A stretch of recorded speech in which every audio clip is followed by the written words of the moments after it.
Suudaan waa dalka saddexaad ee ugu badan dahabka qaaradda Afrika, balse inkastoo dahab badan laga qodo dalkaas, shacabka Suudaan badankoodu waxay ku nool yihiin saboolnimo, iyadoo ay u dheer tahay colaad iyo barakac. Waxaa si qarsoodi ah diyaarado looga raraa boqolaal tan oo dahab ah, iyadoo ay gacanta ku dhigeen ilihii dahabka shirkado shisheeye, kooxo hubeysan iyo quwado caalami ah sida Raashiya iyo Imaaraadka. Laakiin su'aashu waxay tahay yaa ka faa'iidaya kheyraadkaas, yaase ka ganacsada.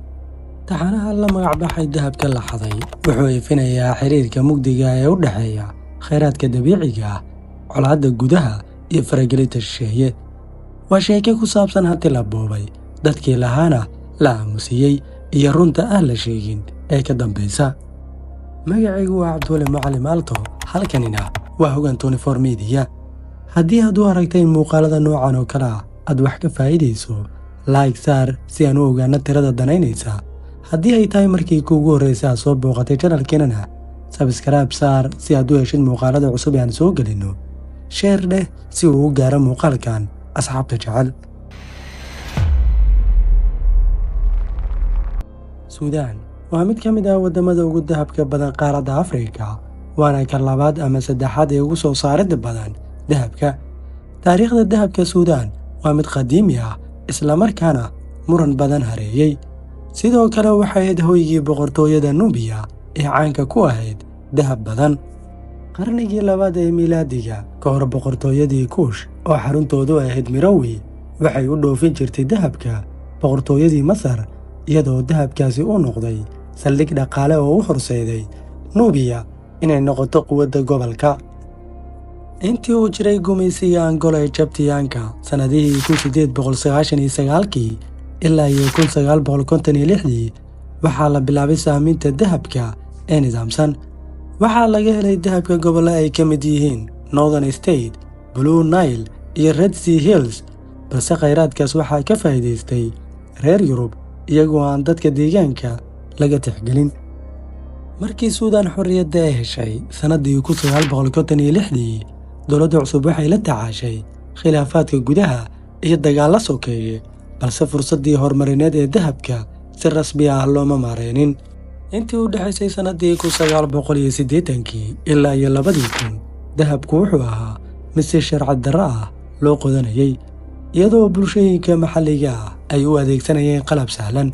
Kadib markii koonfurta Suudaan gooni isu taagtay sanadii 2011, Suudaan waxay lumisay 75% dhoofinta saliiddii, taasoo keentay inay si xooggan ugu leexato dhanka dahabka sidii loo heli lahaa ilo dhaqaale.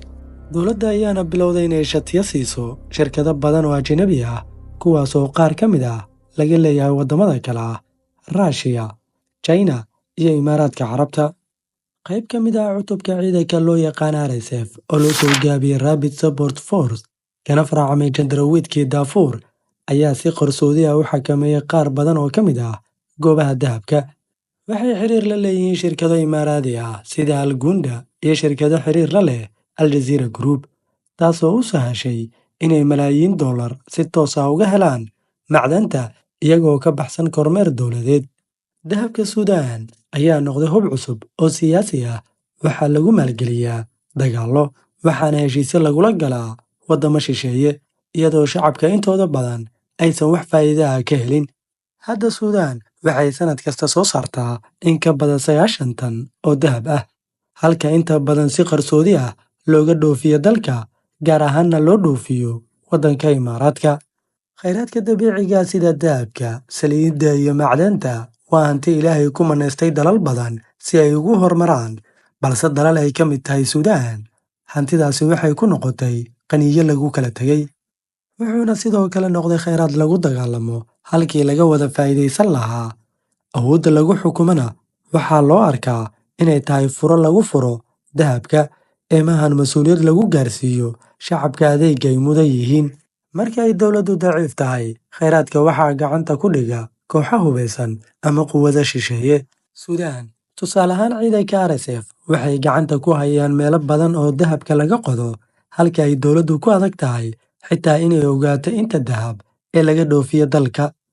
Waxaa intaa u dheer, dalal shisheeye sida Ruushiya iyo UAE ayaa si qarsoodi ah uga faa'iidaysta hantidaas iyagoo aan dan ka lahayn dadka gaajada la ildaran.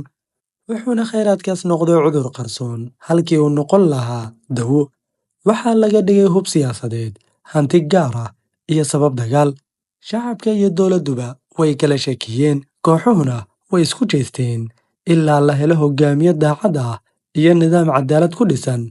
Kheyraadkaasi wuxuu ahaan doonaa qaniinyo lagu kala tegay. Hantida dabiiciga ee Suudaan waxay noqotay il dhibaato halkii ay noqon lahayd fursad horumar, iyadoo sababtuna ay ahayd inay hareeyeen maamul xumo, musuqmaasuq iyo dana gaar ah oo ka horreeya maslaxadda shacabka.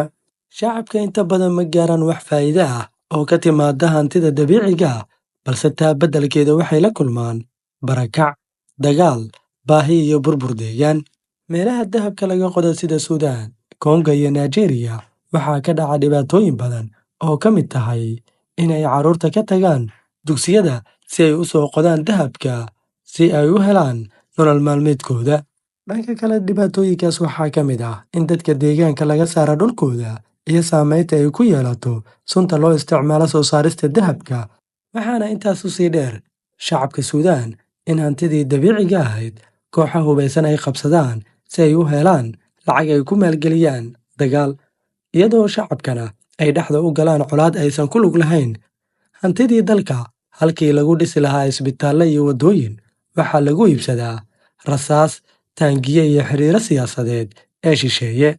Waxaa go'aanada ku saabsan kheyraadka dalka gaara shirkadaha ajnabi ah iyo kuwa u shaqeeya iyagoo aan shacabka la tashan. Taas micnaheeduna waa in hantidii dalka aysan shacabka waxba ka ogeyn, waxna ka helin. Haddii aad ka heshay muuqaalkan, fadlan like saar, subscribe-na dheh adigoo gambaleelka furanaya si aad u heshid muuqaalada cusub ee aan soo gelina. Hana hilmaamin inaad asxaabtaada la wadaagtid adigoo sheer garanaya muuqaalkan. Mahadsanid.